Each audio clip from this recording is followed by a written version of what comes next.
Olá, comadres e compadres, estamos aqui em mais uma resolução de questões do historiante.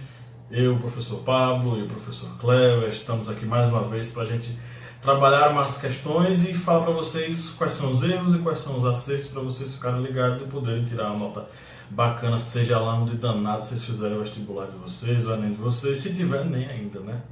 Enfim, a questão agora a gente vai usar do vestibular da UFRN. E o enunciado é o seguinte: sobre a chamada Inconfidência Mineira, a historiadora Cristina Leminski afirmou, Começa o texto. Sem a derrama, o movimento esvaziava-se. Para a população em geral, se a derrama não fosse imposta, não fazia grande diferença se Minas era ou não independente.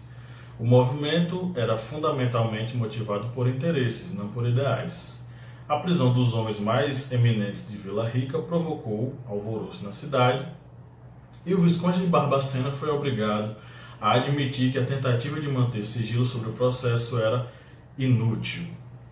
E aí a questão é: o movimento do século XVIII, abordado nesse fragmento textual, relaciona-se com a pretensão das lideranças de Vila Rica, principalmente beneficiadas com a arrecadação tributária portuguesa. B. Repercussão da Revolução Francesa no seio da elite intelectual colonial da região aurífera nas Minas Gerais. C. Exploração tributária feita pela metrópole sobre os colonos portugueses no contexto da crise do antigo regime colonial. Alternativa D. Revolta desencadeada pela decisão da coroa de instalar casas de fundição com o propósito de cobrar o quinto. Vamos lá, e aí? Bem, nós temos aqui um questionamento em que nós vamos, logicamente, analisar o texto e vamos aí fazer uma eliminação de questões. Nós vemos aqui, logo na questão A, pretensão das lideranças de Vila Rica, principais beneficiadas com a arrecadação tributária portuguesa. Mentira!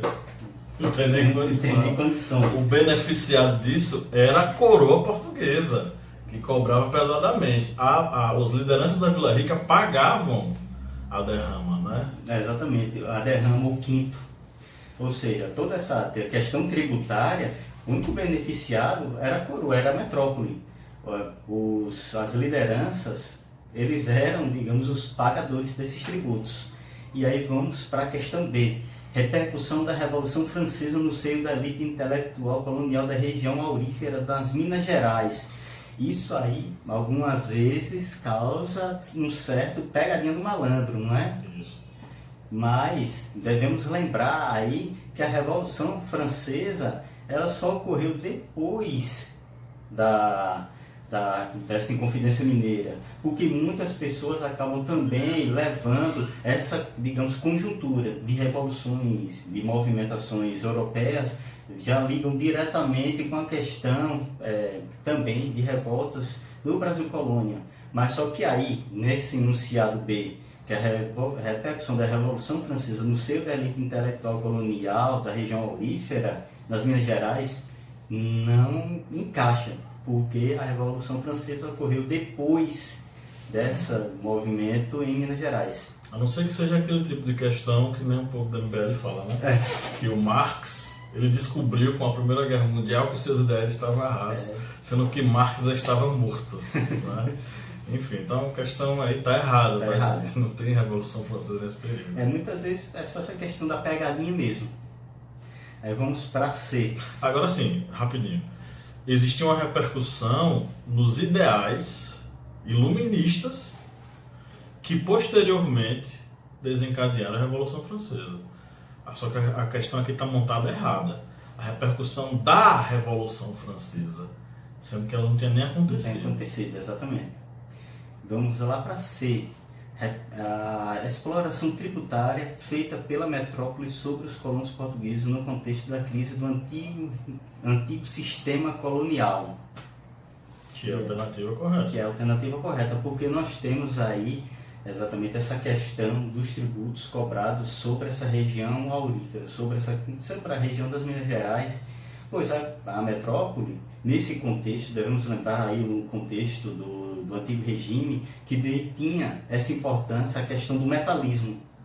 em que o metalismo estava inserido dentro da questão mercantilista, onde o metalismo era a nação que teria importância nesse conjuntura econômica global se tivesse metais.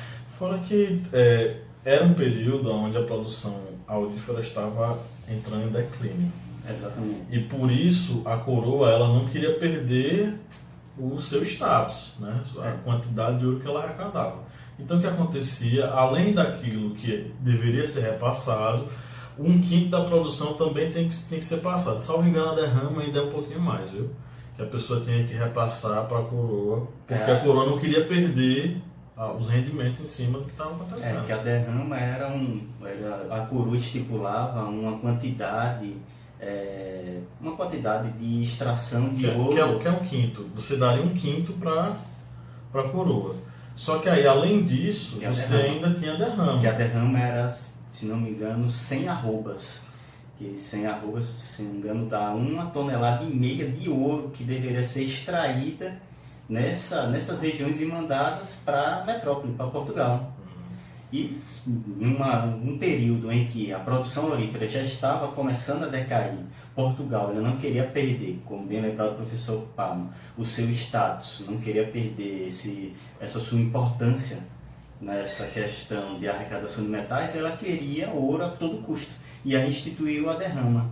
E essa derrama, devemos lembrar que nesse contexto da derrama, se essa região não produzisse e não mandasse essas 100 arrobas para a metrópole, os habitantes, no caso, os donos das minas, eles teriam que, digamos, completar com o seu próprio dinheiro, os seus bens, essa quantidade de arrobas. E a questão de revolta desencadeada pela decisão da coroa de instalar casas de fundição com o propósito de cobrar o quinto. As casas de fundição elas já existiam já. Já existiam. Essa revolta não nasceu daí não. Na verdade, o que provocou essa revolta foi a cobrança do ouro já depois do processo de fundição. Na verdade, antes do processo de fundição, antes dele virar a barra, né? Ele ainda era o ouro bruto, né? E aí tinha essa cobrança. Então as casas de fundição não causaram a revolta. As casas de fundição já existiam anteriormente. Então a questão certa é a questão C. Questão C. Bem, tivemos aí mais uma questão aí para você que está estudando, uma questão voltada ao Brasil Colônia, que é um período que sempre vem sendo cobrado em concursos vestibulares, e qualquer dúvida você pode entrar em contato conosco aqui do Historiante. Beleza, pessoal?